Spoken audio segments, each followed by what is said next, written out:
Hello दोस्तों स्वागत है आपका बीएसएस लर्निंग में। दोस्तों आपको इस वीडियो को देखने से पहले इसकी स्पीड को 2x में कर लेना ताकि आपका टाइम सेव हो सके। तो पिछली क्लास में हमने फॉन्ट देखा था और फॉन्ट में हमारा एक छूट गया था जो कि था स्ट्राइक थ्रू। सबसे पहले तो मैं आपको स्ट्राइक थ्रू का मीनिंग बता देता हूँ। स्ट्राइक थ्रू क्या है? जैसे ये वर्ड्स अल्फाबेट्स लिखे इसके बीच में एक लाइन आ जाना, जैसे आप यहाँ पे देख रहे हो स्ट्राइक थ्रू का मैंने बनाया हुआ है। ठीक है, तो इसका सबसे पहले मैं शॉर्टकट बताता हूँ आपको। कंट्रोल 5 लिखना है, तो देखो जैसे ही कंट्रोल 5 लिख रहे हो आप, ये बीच में स्ट्राइक थ्रू हो रहा है। अगर आपको इसको रिमूव करना है तो आपको सिंपल कंट्रोल 5 दबा देना है। ठीक है, और इसका लॉन्ग वे है, आपको फॉर्मेट सेल पे जाना है, क्लिक करना है। फॉर्मेट सेल पे क्लिक करते ही आपके पास ऐसा डायलॉग बॉक्स आ जाएगा और डायलॉग बॉक्स के ऊपर आपने जाना है फॉन्ट पे। ठीक है, फॉन्ट पे यहाँ पे आ रहा है स्ट्राइक थ्रू, आपको इसको चेक कर लेना है और ओके कर देना है। जैसे ही आप चेक कर दोगे, ओके कर दोगे, आप देखोगे स्ट्राइक थ्रू आ गया। अगर आपको इसको रिमूव करना है तो आपको सेम अनचेक करना है इसको और ओके कर देना है। ठीक है, तो ये है आपका स्ट्राइक थ्रू। ठीक है, बट फॉर्मेट सेल में मैं आपको एक बताता हूँ कि जो आपको फॉर्मेट सेल में दिखाई दे रहा है वो यहाँ पे भी दिखाई देता है। जैसे नंबर, तो यहाँ पे ये देखो ये नंबर्स हैं। अलाइनमेंट, ये आपकी अलाइनमेंट है। फॉन्ट, ये आपके फॉन्ट है। ठीक है, ये बॉर्डर है। तो आपको ये चीज पता लगी होगी कि ये जो है same as it is dialog box open हो रहा है जो आपको यहाँ पे दिखाई दे रहा है। ठीक है, तो आज हम इस क्लास में क्या देखेंगे? अलाइनमेंट देखेंगे। ठीक है, तो अलाइनमेंट जो है वो यहां से शुरू करूंगा और यहां से ऐसे होके जाऊंगा। तो सबसे पहले मैं आपको बताता हूं मर्ज एंड सेंटर क्या होता है। ठीक है, सपोज करो कि आपके पास ये 3-4 सेल हैं। अभी आप इन 3-4 सेल्स को क्या करना चाहते हो? आप इनका एक सेल बनाना चाहते हो। ठीक है, तो आपको इतना तो पता है, अगर आपको 4 सेलेक्ट करना है तो आपको क्या करना है? लेफ्ट बटन दबाए रखना है माउस का और उसको क्या करना है?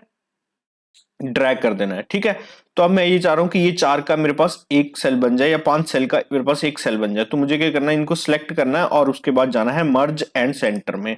तो आप देखोगे कि इसका एक सेल बन के रेडी हो गया। ठीक है, अब मैं इस सेल को अगर बॉर्डर देना चाहता हूं तो मैं बॉर्डर भी दे सकता हूं। ये मैंने दे दिया बॉर्डर।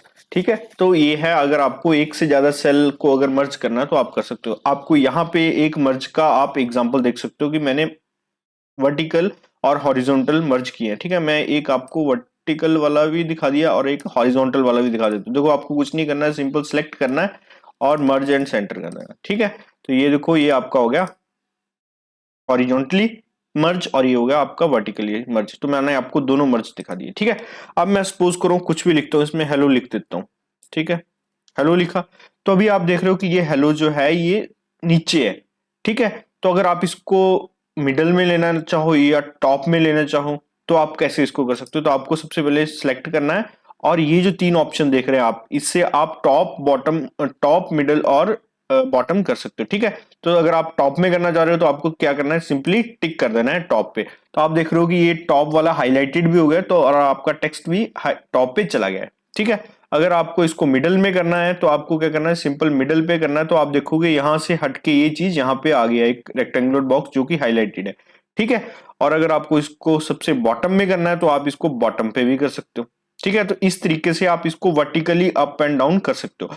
अब सपोज करो आप इसको लेफ्ट राइट जाना चाहते हो या हॉरिजॉन्टली इसको मूव करना चाहते हो, तो आपके पास ये नीचे वाले 3 ऑप्शन है। ठीक है, इससे ये आपका लेफ्ट जाएगा, ये देखो लेफ्ट आ गया, ये इससे सेंटर में आ जाएगा और इससे राइट में आ जाएगा।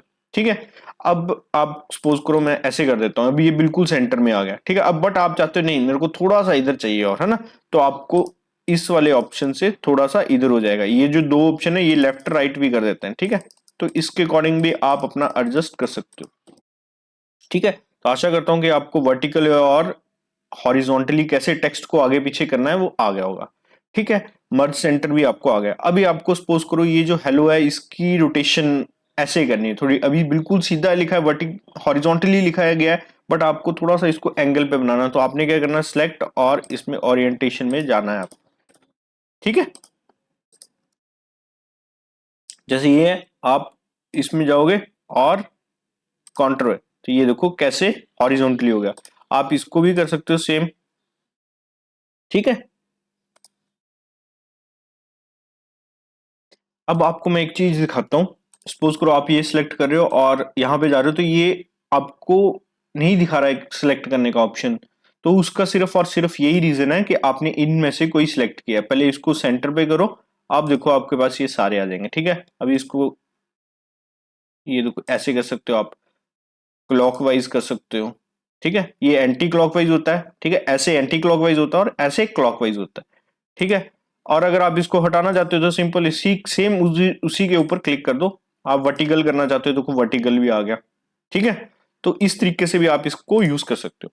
अब मैं आपको आज का लास्ट कॉन्सेप्ट बताता हूं। ठीक है, और नेक्स्ट क्लास में हम नंबर्स देखेंगे। ठीक है, बीएसएस लर्निंग वेलकम यू। ठीक है, अब देखो आपने लिखा है J29, I29 पे लिखा है ना, बट ये J29 सेल पे भी जा रहा है ना। बट अभी तो J29 सेल जो था वो कुछ भी नहीं लिखा था, उसमें एम्प्टी था। अगर मैं इसमें कुछ लिख देता हूँ, 22 लिख देता हूँ। ठीक है, तो आप देख रहे हो आपने इसमें लिखा था, इतना बड़ा लाइन लिखा था, बट आपको कितना दिख रहा है, बीएसएस लर्न।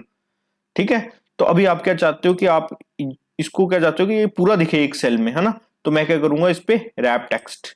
ठीक है, तो रैप टेक्स्ट पे आपने क्या देखा कि अभी विड्थ तो आपकी सेम रही, ये है विड्थ, सेल की विड्थ सेम रही, बट इसकी हाइट जो है, ये हाइट ये बढ़ गई है।